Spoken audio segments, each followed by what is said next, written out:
हमारे लिए किस तरह उपयोगी है और इसका क्या महत्व है हमारे जीवन में। तो इस वीडियो को आप देखें और देखने के बाद इसमें आपको कितना समझ में आया, कितना आपको कहीं प्रॉब्लम हो रही है, उसको कमेंट करें और ताकि हमें पता लगे कि आपने वीडियो को देखा, समझा और उसमें जो समझने में कई कठिनाइयाँ हुई तो उसका निराकरण करने के लिए हमें कमेंट्स से ही पता लग पाता है। अतः आप लोग कमेंट्स अवश्य करें। तो आज के इस वीडियो में सबसे पहले हम जल संसाधन का अध्ययन करने जा रहे हैं। जल संसाधन है, इसका क्या अभिप्राय है, पृथ्वी के भूतल पर ठोस और द्रव्य एवं वाष्प के रूप में जो उपलब्ध जल है उसको ही जल संसाधन कहा जाता है। जल जीवन के लिए आवश्यक बहुमूल्य संसाधन है और पृथ्वी पर 3/4 भाग जल से घिरा हुआ है, परंतु इसमें से प्रयोग आने वाला जो आने योग्य जल है उसका अनुपात बहुत थोड़ा सा है, बहुत कम है। प्रयोग के आने वाला जो जल लवणीय जल यानी फ्रेश वाटर जिसे कहते हैं, शुद्ध जल सतही, अप्रवाह और भौम जल के स्रोतों से प्राप्त होता है। सतही जो सतह पर होता है, अप्रवाह जो बह नहीं रहा है और भौम जल तो सतही, अप्रवाह और भौम जल से प्राप्त होता है। ये इसके स्रोत हैं जिसका लगातार पुनर्भरण और नवीकरण जलीय चक्र द्वारा होता रहता है। पुनर्भरण फिर से रिचार्ज होना, वाटर रिचार्ज, और नवीकरण हाइड्रोलॉजिकल साइकिल जो चक्र होता है, नवीकरण चक्र, जलीय चक्र। जल संसाधन का अर्थ अब संपूर्ण सौर मंडल में पृथ्वी ही एक ऐसा ग्रह है जिस पर जल मिलता है, पाया जाता है। पृथ्वी के भूतल पर ठोस और द्रव्य गैसीय अवस्था में, वाष्पीय अवस्था में जो जल उपलब्ध होता है वही जल संसाधन है।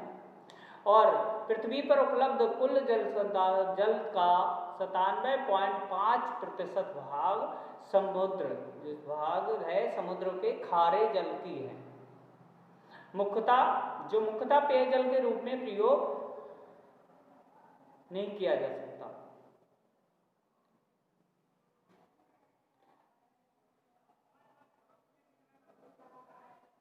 इसमें से केवल 2.5% भाग ही मीठे जल का, और मीठे जल का जो 2/3 भाग ग्लेशियर और ध्रुवीय बर्फ के रूप में है। शेष जल जो बचा हुआ है वो दूषित जल, धरातलीय जल के रूप में उपलब्ध है।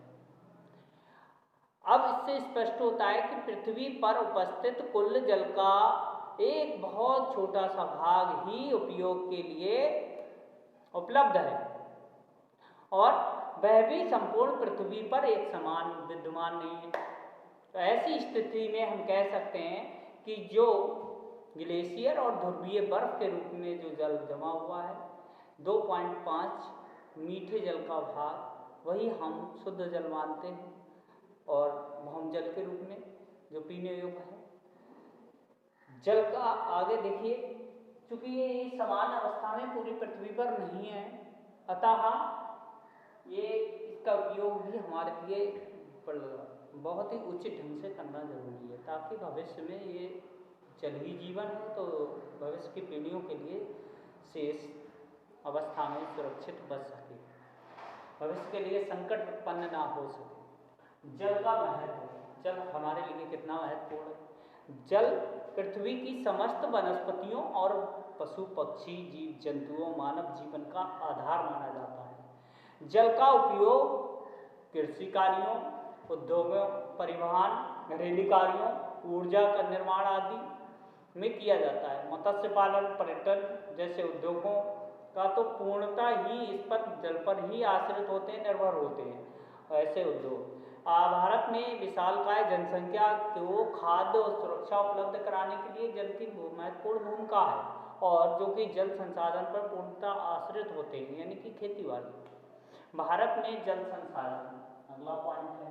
तो भारत में जल संसाधन को अगर हम देखें तो भारत विश्व के कुल जल संसाधनों का 4% ही, इसका कितना 4% भाग ही भारत में उपलब्ध है, और ये प्रत्येक वर्ष यहाँ वर्षा का लगभग 4000 घन किलोमीटर जल की प्राप्ति होता है।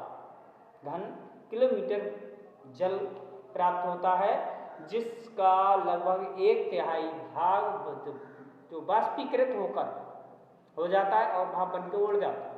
अधिकांश भाग अर्थात 45% भाग, कुल वर्षा के जल का 45% भाग अनुरूप बहकर झीलों, तालाबों, नदियों में चला जाता है, और इसे धरातलीय जल कहते हैं। ठीक है, इसे धरातलीय जल बह के चला जाता है, सतही जल कहलाता है अथवा धरातलीय जल कहलाता है। वर्षा के जल की कुछ मात्रा, लगभग 22% मात्रा, ये मिट्टी में प्रवेश कर जाता है अंदर भूमि के, ये भूमिगत जल कहलाता है, इसे अधोभूमि जल भी कहते हैं। और इस जल का 60% भाग, इस जल का, ये जो अधोभूमि जल है उसका 60% भाग सिंचाई के लिए उपयोग में किया जाता है। तो ये वीडियो देखने के बाद आप कमेंट्स अवश्य करें, शेयर करें, बेल आइकन दबा दें, चैनल सब्सक्राइब करें, ताकि और बच्चों तक ये वीडियो पहुँचे, वो इसका लाभ उठा सकें, और हमें भी कमेंट्स के माध्यम से पता लगता रहे कि आपने कितना